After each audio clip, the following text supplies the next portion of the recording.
The invasion begins. Introduction.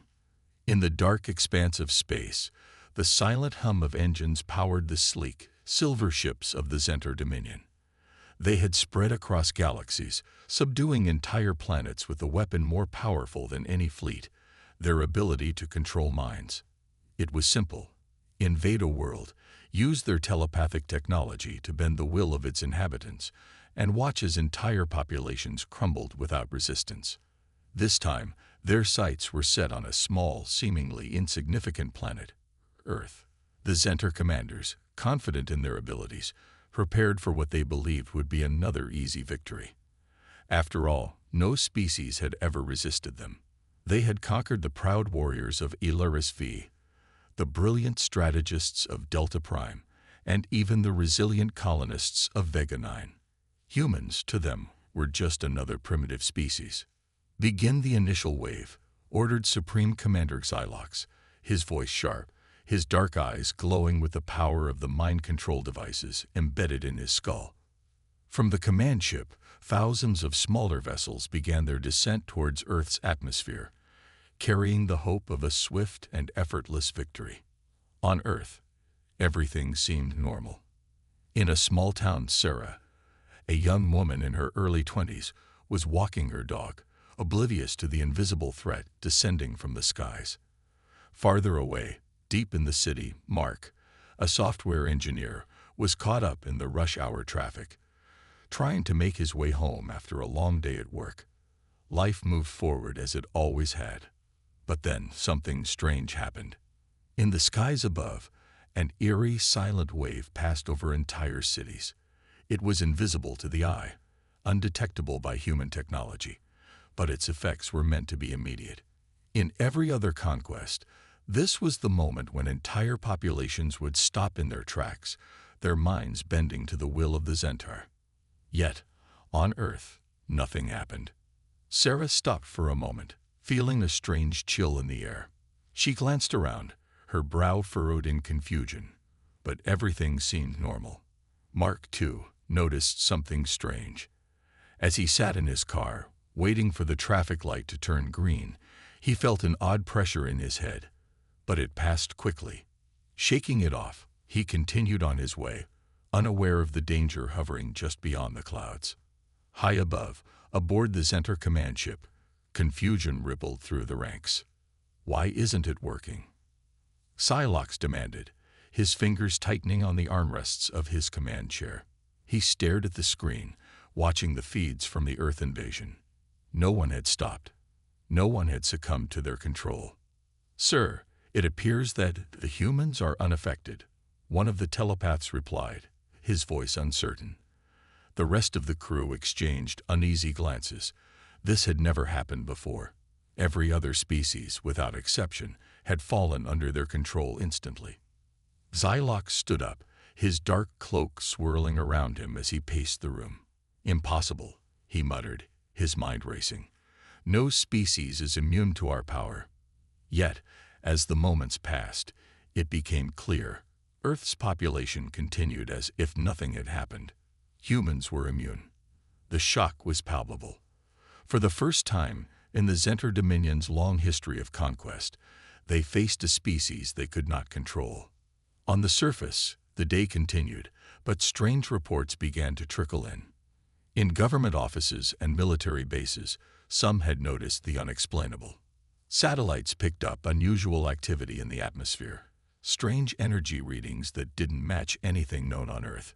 People began talking about strange flashes in the sky or a sense of unease. In a secret underground military base, Colonel Briggs, a grizzled veteran of countless missions, stared at the satellite feed. "What the hell is going on up there?" he muttered to his team. He had seen many things in his time, but this was new. Unidentifiable ships, strange energy waves. It didn't look like an ordinary threat. "Prepare the jets. I want eyes in the sky." Meanwhile, aboard the Zenter command ship, Xylox was seething. "Send the ground troops," he ordered, his voice a low growl. "If we can't control their minds, we will take their planet by force." The invasion had just begun, but Earth, with its unexpected immunity, was not going to be as easy to conquer as the Zenter had thought. For the first time, the unstoppable Zenter Dominion faced resistance, not from advanced technology or powerful weapons, but from something even more surprising: the unique minds of humanity. As the first wave of Zenter ground troops prepared to land, the battle for Earth was about to begin. In that moment, humanity had no idea that their greatest strength had just been revealed. The first encounter. The Zenter ground troops descended upon Earth in waves, their sleek, black ships cutting through the atmosphere like silent predators. Unseen by human radar, they landed in the outskirts of rural towns, cities, and military bases. Their technology was far beyond anything humans had developed, and they were confident their advanced weaponry would make short work of Earth's resistance. Yet things would not go as planned. In the quiet town of Riverton, Sarah was walking back home after her evening stroll. Her dog, Max, tugged at the leash, sensing something unusual in the air. The streets were unusually quiet, and a low hum could be heard in the distance. At first, Sarah thought it was just a passing aircraft, but as the hum grew louder, she stopped, looking up at the sky. Suddenly, a large shadow passed overhead. Something huge was flying just above the treetops, too fast to be any ordinary plane. Max started barking uncontrollably, pulling against the leash as Sarah struggled to calm him down. Her heart raced as she felt a strange presence. Something was wrong. Before she could react, the ground shook, and an alien ship landed in the field nearby. The grass flattened under the ship's thrusters, and a metallic ramp slowly extended from the craft. Sarah stared in disbelief as tall, armored figures emerged. They were unlike anything she had ever seen. Humanoid, but clearly not human. Their skin shimmered in the dim light, and they moved with a calculated, eerie precision. Max growled, his hackles raised. Sarah, frozen in shock, could barely process what was happening. The aliens began scanning the area with strange devices, and one of them turned towards her. Panic surged through her, but she forced herself to stay calm. "Is this real?" she whispered to herself. The alien troops began marching toward her, their weapons glowing faintly. They expected her to surrender immediately, as every other species had when faced with their presence. But what they didn't know was that humans, unlike all the others, were unpredictable. Without thinking, Sarah grabbed Max's leash and bolted in the opposite direction, adrenaline fueling her legs as she ran through the narrow streets. The aliens, unaccustomed to such defiance, hesitated for a moment before giving chase. At the same time, in the heart of the city, Mark was at home when his television flickered, and the power suddenly went out. He frowned, thinking it was just a power surge, but then he saw it. Outside his apartment window, a dark ship hovered silently in the night sky. It wasn't the usual drone or aircraft. It was something else, something not from this world. Mark quickly grabbed his phone, but the signal was gone. As he looked down the street, he saw figures moving in the shadows. Aliens. His mind raced. He had read stories about alien invasions, but he had never expected to witness one firsthand. What were they doing here? And why now? Mark knew he couldn't just sit and wait. He remembered his neighbor, an ex-military guy who had always talked about being prepared for anything. If anyone could help, it was him. Grabbing his jacket, Mark hurried out of the building, keeping to the shadows. Meanwhile, deep in the military base, Colonel Briggs and his team had detected the alien landing. Satellites had picked up unidentified crafts descending in multiple locations, and radar scans showed strange energy signatures across the globe. "This is it," Briggs said, his voice steady but tense. "We're under attack." His team scrambled to mobilize, but without knowing who or what they were dealing with, their options were limited. The jets were scrambled, and soldiers armed themselves, but they knew they were going in blind. Suddenly, one of the monitors lit up with live footage from a drone circling the area. They saw them, the aliens, tall and heavily armed, moving with cold precision. Briggs watched as they began to capture civilians, scanning them with strange devices. He noticed something odd. The aliens seemed frustrated. It was as if they expected something to happen, but it wasn't. "What are they doing?" one of the officers asked, confused by the footage. Briggs narrowed his eyes. "I don't know, but whatever it is, it's not working." Back in Riverton, Sarah, still running, glanced over her shoulder. The aliens were closing in on her, and she could feel the fear rising in her chest. But just as they reached her, something strange happened. The aliens stopped, their movements jerky and hesitant. One of them raised a hand to its head, as if in pain, while the others began looking around in confusion. Sarah, not understanding what was happening, didn't stop. She sprinted into a nearby alley, ducking behind a dumpster to catch her breath. The aliens, now disoriented, started retreating, regrouping near their ship. Breathing heavily, Sarah realized something important. Whatever they were trying to do to her, it wasn't working. They were expecting something. Maybe they had planned to control her mind, but it had failed. For the first time, she allowed herself a small glimmer of hope. Maybe humans weren't as helpless as she thought. As night fell across the globe, humanity began to realize something incredible. The alien invaders, with all their advanced technology, had one fatal flaw in their plan. Their mind control, the weapon they had used to conquer countless worlds, didn't work on humans. But now that the Center knew this, they would not hold back. A full-scale invasion was coming, and Earth's immunity to their mind control was both a blessing and a curse. The real battle was just beginning.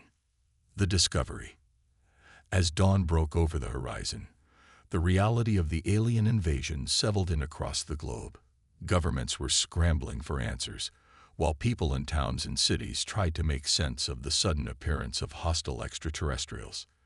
Panic was spreading fast, but the revelation of human immunity to mind control had sparked a glimmer of hope. In Riverton, Sarah had made it safely back to her house. She sat by the window, peeking out through the curtains, watching as the alien troops roamed the streets. Max, her loyal dog, lay at her feet, still growling softly. She knew something big had changed. The aliens seemed agitated, their movements more erratic than before. Whatever plan they had expected to work had clearly failed. She couldn't stop thinking about the strange reaction the aliens had when they tried to capture her. They were equipped with advanced technology and weaponry, yet something had stopped them. Could it really be true that humans were immune to their mind control? Sarah wasn't sure what to do with this knowledge, but one thing was clear. She had to find others and warn them. They had a fighting chance. Meanwhile, in the underground military base, Colonel Briggs was monitoring the situation closely. Reports were coming in from across the globe. The aliens were still attempting to round up civilians, but every attempt to use their mind control devices had failed. It was becoming increasingly clear that humanity's unique resistance was something the invaders hadn't anticipated. Briggs leaned over the control desk, reviewing the data on the alien forces. The mind control devices the aliens were using had been the key to their domination of other worlds. Without it, their strategy was faltering. "We need to figure out why this is happening," Briggs muttered, turning to Dr. Ramirez, the lead scientist on his team. "What makes us immune?" Dr. Ramirez was already deep in thought, scrolling through the biological and neurological data on the human species. "It could be something in our neural pathways," she said. "Perhaps our brain chemistry is different enough that their technology can't latch on. We'll need more data to be sure. Start collecting as much as you can. We need to know if there's any way we can use this to our advantage." In the city, Mark had found his neighbor John, the ex-military survivalist. John had been prepared for something like this for years. His apartment was stocked with supplies, weapons, and enough backup energy to power a small grid. When Mark explained what he had seen, John nodded grimly. "They didn't expect us to resist like this," John said, pacing around the room. "Mind control's their big weapon, but without it, they're vulnerable. We have to strike back while they're disoriented." Mark wasn't sure about going on the offensive. But how? They have ships, advanced weapons. What can we do? John grinned, pulling out a large case from his closet. We may not have alien tech, but we have something just as good: human ingenuity. And if we can't be controlled, that makes us dangerous. Mark stared at the weapons inside the case, feeling a surge of determination. The aliens had underestimated them, and now it was time to make them regret it. As more people began to understand the nature of the aliens' failure, a new wave of resistance was rising. Across the globe, civilians and military forces alike were coming together. Humanity's immunity wasn't just a defense. It was a game changer. If the aliens couldn't control them, they could fight back on their own terms. In Riverton, Sarah gathered a small group of her neighbors. They were scared, but Sarah explained what she had seen. The aliens' mind control didn't work, and that gave them an edge. They could fight, resist, and protect their homes. We can't let them take our town, she said, her voice firm. We have a chance to stand up to them. We know something they don't. We can't be controlled. Back at the military base, Dr. Ramirez was running tests on captured alien technology. The devices used for mind control were incredibly sophisticated, but as she studied them further, she noticed a flaw. The technology relied on a specific type of brainwave pattern that humans simply didn't produce. Colonel, I think I've figured it out, Ramirez said, rushing into Briggs' office. Their mind control tech is designed for species with different neurological structures. Human brains don't emit the right signals, which is why we're immune. Briggs leaned back in his chair, a rare smile crossing his face. So they got nothing on us. Not with this tech, no. But that doesn't mean they won't adapt. We need to act fast before they figure out a new strategy. Briggs nodded. Then it's time to go on the offensive. We need to hit them hard and fast, while they're still reeling from this failure.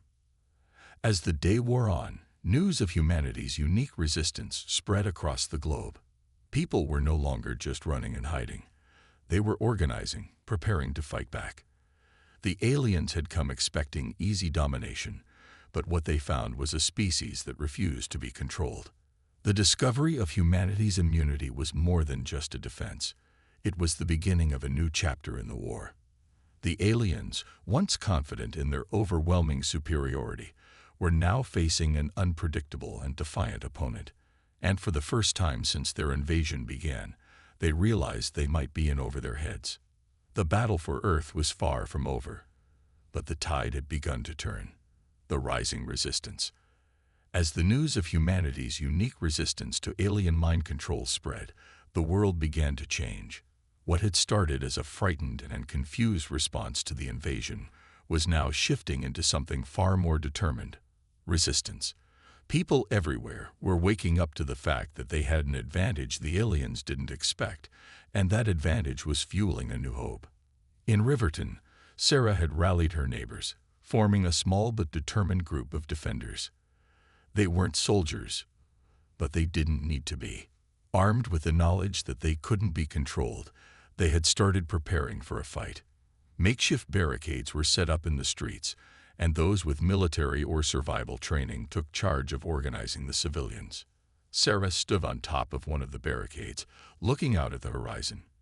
The aliens were still there, their ships hovering ominously in the sky, but they weren't moving as confidently as before. They were searching for answers, just as much as the humans were. Max, her dog, barked beside her, sensing the tension. They don't know what to do with us, Max, she said softly, patting his head. We're not like the other species they've conquered. A voice called up to her from below. Sarah, John says we're ready for the next phase. She nodded and climbed down. John, the ex-military survivalist, had taken the lead in planning their defenses. His knowledge of guerrilla warfare was invaluable, and while their resources were limited, their resolve was strong. At the underground military base, Colonel Briggs was busy coordinating with other resistance cells around the world. What had once been disjointed and chaotic was now slowly coming together. Humanity was organizing, learning from its mistakes, and adapting quickly. Dr. Ramirez entered the room, holding a tablet with her latest findings. Colonel, I think we found something that could help us even more. Briggs raised an eyebrow. I'm listening. The aliens' tech is advanced, but it's not infallible. Their mind control devices rely on very specific neurological frequencies, which is why they're failing against us. But we've identified weaknesses in their communication systems too. If we can disrupt their signals, we might be able to cripple their coordination. Briggs leaned forward. How long will it take to deploy something like that? We're working on it now, but we'll need more time. In the meantime, we should start focusing on localized strikes. Hit them where it hurts, and keep them off balance. That's exactly what we'll do. Let's make sure they regret ever setting foot on this planet. In the city, Mark and John were putting their plan into action. They had recruited more people from the neighborhood, handing out weapons and organizing teams. The aliens, while technologically superior, had one major disadvantage. They didn't understand humans. They couldn't predict how they would react, and that made them vulnerable. John stood in front of the group, addressing them with the calm confidence of someone who had seen war before.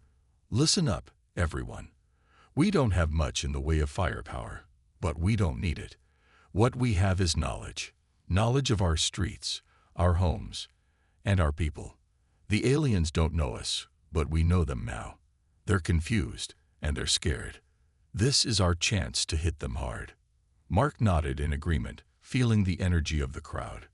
People were no longer afraid. They were ready to fight back. We can't just sit around and wait for them to adapt, he said. We need to strike now, before they figure out a new strategy. John grinned. Exactly. We're going to show them what happens when you mess with humans. Across the world, similar scenes were playing out. Communities that had once been isolated and helpless were now banding together. Military units, guerrilla fighters, and even ordinary civilians were taking up arms, using their immunity to the aliens' mind control as a rallying point. The aliens, for their part, were struggling to maintain control.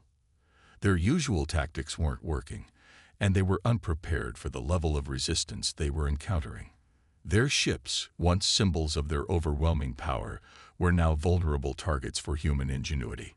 In one small town, a group of engineers had rigged up a makeshift EMP device designed to disrupt the electronics in the alien ships. It wasn't perfect, but it worked well enough. As one of the ships hovered over the town, the device was activated, sending a pulse of energy into the sky. The ship sputtered and jerked, its lights flickering before it crashed into a nearby field. Cheers erupted from the town as people ran to capture the downed craft. It was a small victory, but it was a sign of what was possible. The aliens weren't invincible. At the military base, Colonel Briggs received the news with satisfaction.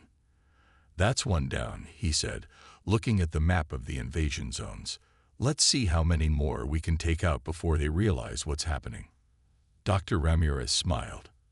The more we disrupt their systems, the harder it'll be for them to adapt. If we keep the pressure on, we might just turn the tide.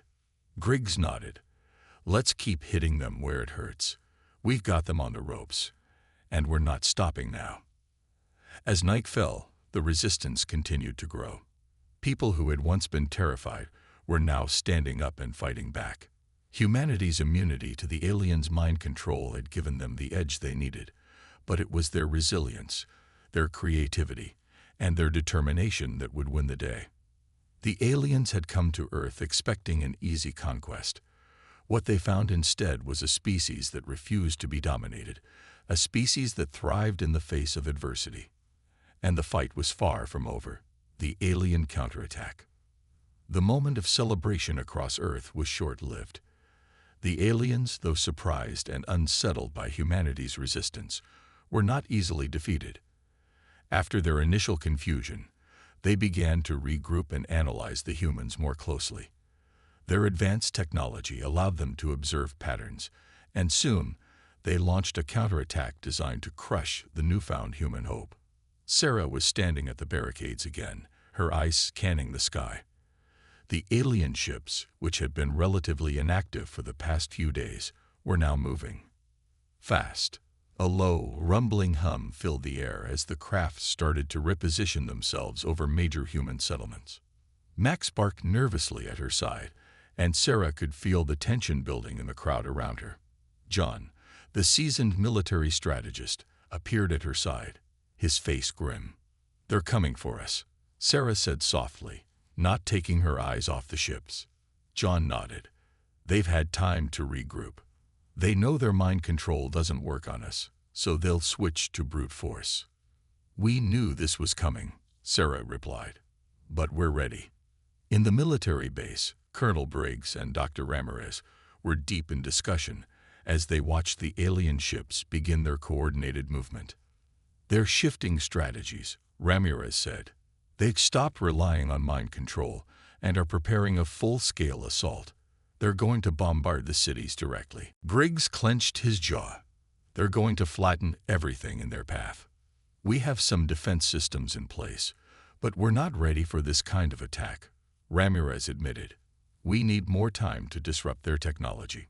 Briggs turned to the communications officer. "Get every resistance cell on the line.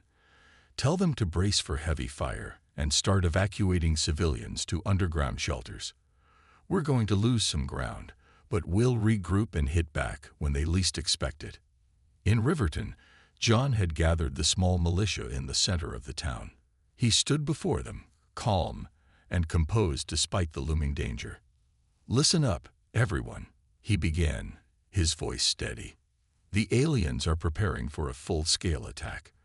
They can't control us, so they're going to try and destroy us. But we got something they don't: the will to survive." The crowd murmured in agreement, though fear lingered in their eyes. John continued, "We've trained for this. We know how to fight on our own turf. They might have better weapons, but we got something they don't understand: human determination. We're going to make them regret coming here." At the same time, across the globe, human forces were mobilizing. Communities that had once been terrified were now bracing themselves for the alien onslaught.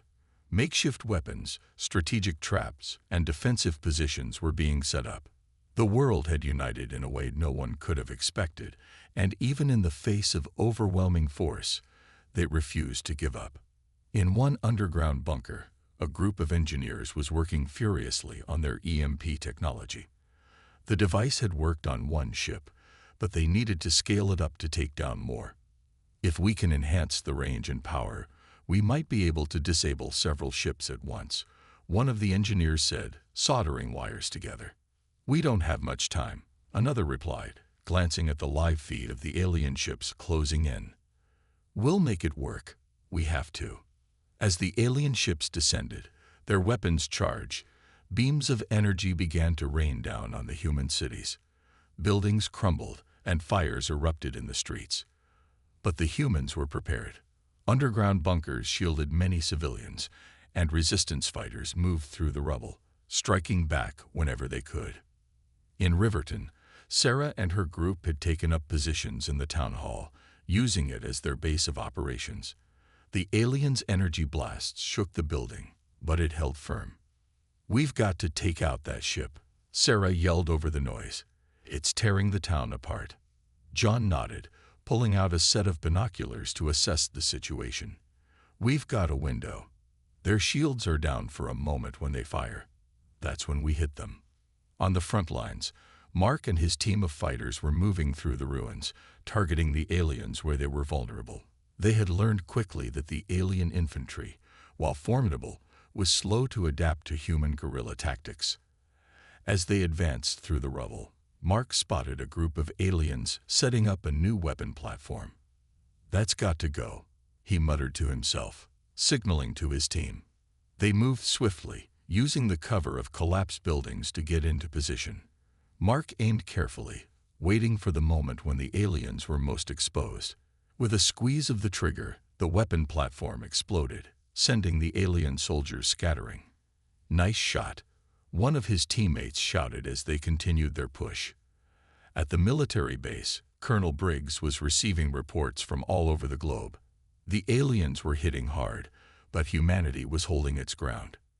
"We're taking losses, but we're not beaten yet," Briggs said, looking at the holographic map. We need to keep them off balance. Tell the cells to keep hitting their weak points. Dr. Ramirez looked up from her terminal. The EMP is almost ready. Once we have it online, we can start disabling their ships. Briggs nodded. Good. The sooner, the better. Let's make sure they regret ever attacking us. The aliens had underestimated the humans once, and they were paying the price. Despite their superior technology, they were struggling to maintain control.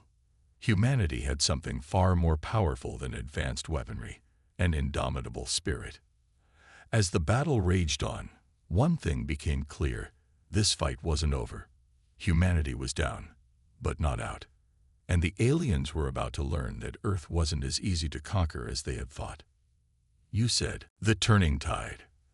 After days of relentless fighting, the situation on Earth had become increasingly dire.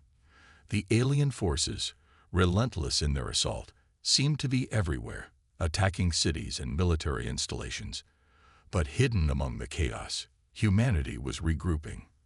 They were learning, adapting, and preparing to strike back with a vengeance. In a dimly lit underground bunker, Sarah, John, and a group of resistance leaders were gathered around a makeshift table. A map of the battlefield sprawled out before them, covered with notes and marks indicating alien positions and human strongholds. We've been pushed back, but we're not defeated, John said, his finger tracing the lines of the map.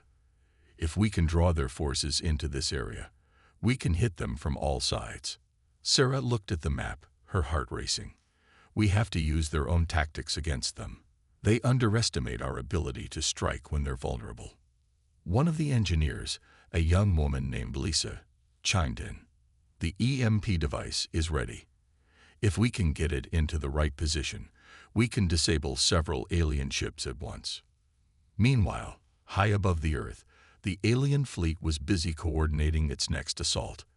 The alien commander, Carrick, surveyed the chaos below with disdain. They continue to resist, he growled. They have no idea how futile their efforts are. Prepare the bombardment fleet. We will crush their cities and break their spirit. One of his officers, a smaller alien with bright blue skin, nodded nervously. But Commander, their guerrilla tactics are becoming increasingly effective. We cannot underestimate them. Carrick waved his hand dismissively. They are just insects. Insects can be crushed. Do not let fear cloud your judgment. Our might will prevail. Back on Earth, as the sun set, a sense of determination filled the air. People from all walks of life were joining forces, ready to defend their home. The streets echoed with the sounds of preparations, weapons being forged, makeshift barricades being built, and the resolve of humanity growing stronger. As night fell, Sarah and her team set out under the cover of darkness, moving toward the designated spot for the EMP device. The plan was risky, but their morale was high. They had a chance to turn the tide, and they wouldn't waste it. Stay low and move quickly, John instructed as they navigated through the rubble of what was once a thriving neighborhood. Just as they reached the spot, an eerie silence fell. The group huddled behind a wall, watching as alien ships flew overhead, their searchlights scanning for any sign of human activity. Sarah held her breath, her heart pounding in her chest. We need to wait for them to move away, Lisa whispered, her fingers nervously tapping the EMP device. Suddenly, the lights of an alien ship flickered, and it came to a halt above them. They see us, John shouted, urging the team to take cover. In the command center of the alien fleet, Carrick watched the feed from the ship above. His eyes narrowed. They are attempting something foolish. Mobilize the drones. They will not succeed. With the drones deployed, the humans knew they had little time left. Sarah looked at Lisa. Can you activate the EMP now? We need to take the chance. I can try, Lisa replied, sweat glistening on her forehead. As drones swooped in, firing at their position, Lisa quickly adjusted the device and activated it. Now, she shouted, hitting the button. A powerful surge of energy erupted from the EMP, and for a brief moment, everything went still. The alien ships began to flicker and spark, and Carrick's control panel lit up in alarm. "What is happening?" he demanded. Below, the humans watched in awe as several alien ships lost power, spinning out of control and crashing to the ground. "It's working," John cheered, adrenaline pumping through his veins. Using this unexpected advantage, Sarah rallied her team. "Let's go. Now is our chance." They emerged from their hiding place, charging toward the downed ships. The once towering alien vessels now lay in ruins, and the aliens around them were disoriented and vulnerable. "Push forward," Sarah yelled, leading the charge. The humans fought fiercely, taking down alien soldiers one by one. They moved as a unit, each fighter knowing their role. Mark and his team were positioned to flank an alien unit that was recovering from the EMP attack. "On my mark," Mark said, his voice steady as he aimed his weapon.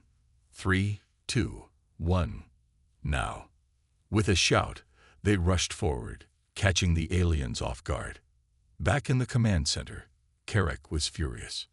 "Get our forces reorganized.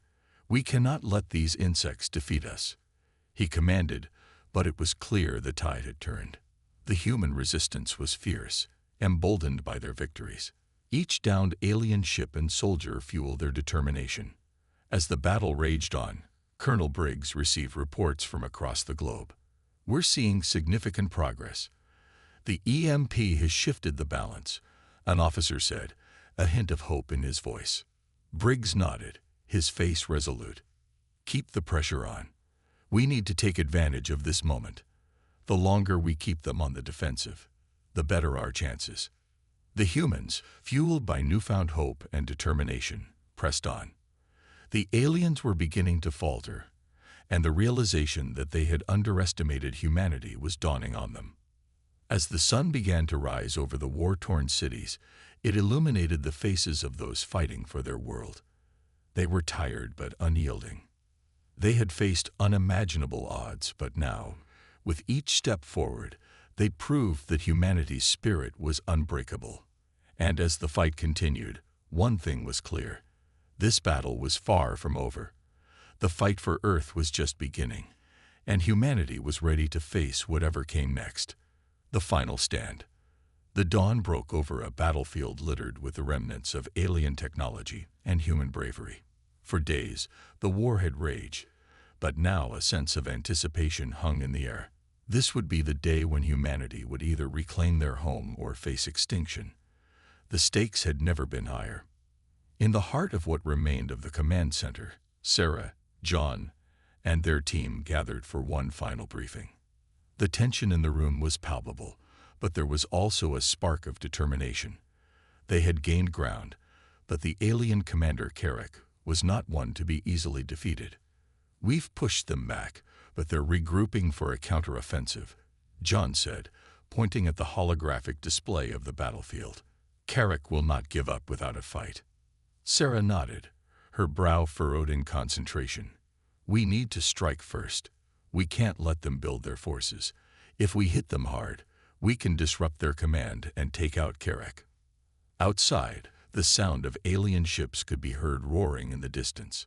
The remnants of the once mighty alien fleet were gathering, and their troops were mobilizing for a final assault on the remaining human strongholds. "We've come too far to turn back now," Sarah declared, her voice steady. "This is our home, and we will fight for it." With a nod from the others, the team readied their weapons. They knew this mission was risky, but they had to seize the moment. As they moved out, the streets were eerily quiet, the calm before the storm.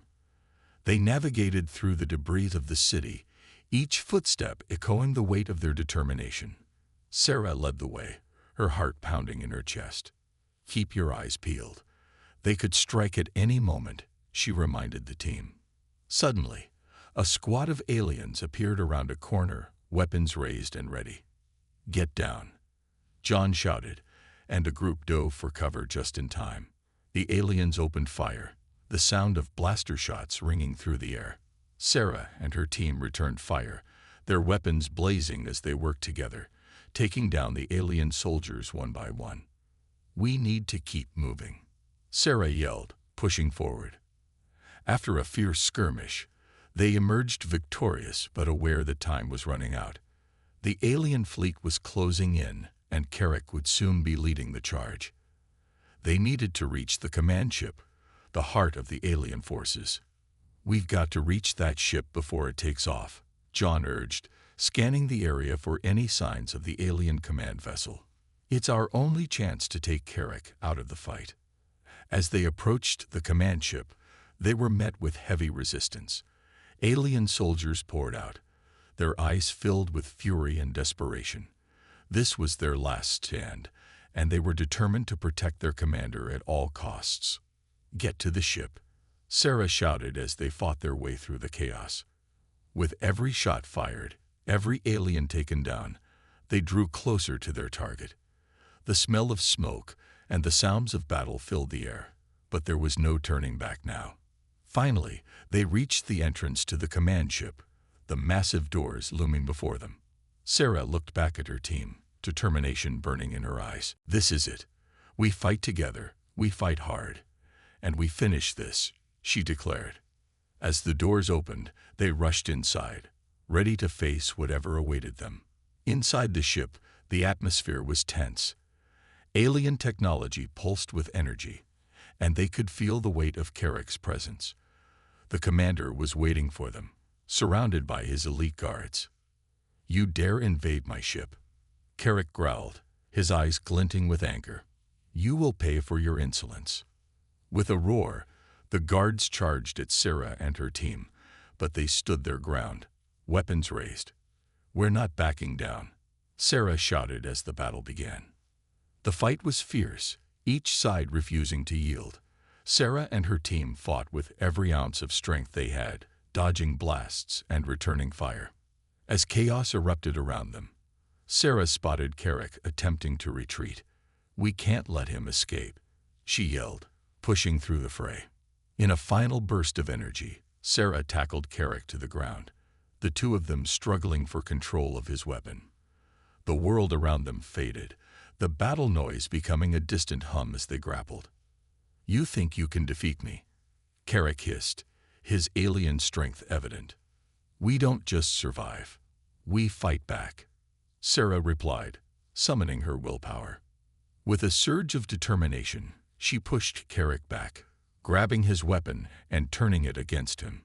In that moment, the tide of battle shifted. With Carrick down, the remaining alien forces hesitated, their leader's defeat breaking their morale. "Now's our chance," John shouted. Rallying their remaining strength, Sarah and her team charged forward, driving the remaining aliens back. As the dust began to settle, the realization hit. They had done it. They had defeated Carrick and pushed the alien forces from their world. Cheers erupted from the human ranks, the sound echoing through the command ship. "We did it. We won," Lisa exclaimed, her voice filled with disbelief and joy. Sarah stood amidst the celebration, feeling a wave of relief wash over her. The fight was not just for survival. It was a testament to humanity's resilience and spirit. They had faced insurmountable odds and emerged victorious. As the sun began to set on the battlefield, Sarah looked out at the horizon, determination still blazing in her heart. "This is just the beginning," she whispered, ready to rebuild and protect what was theirs. The fight may be over for now, but the spirit of humanity would continue to shine bright.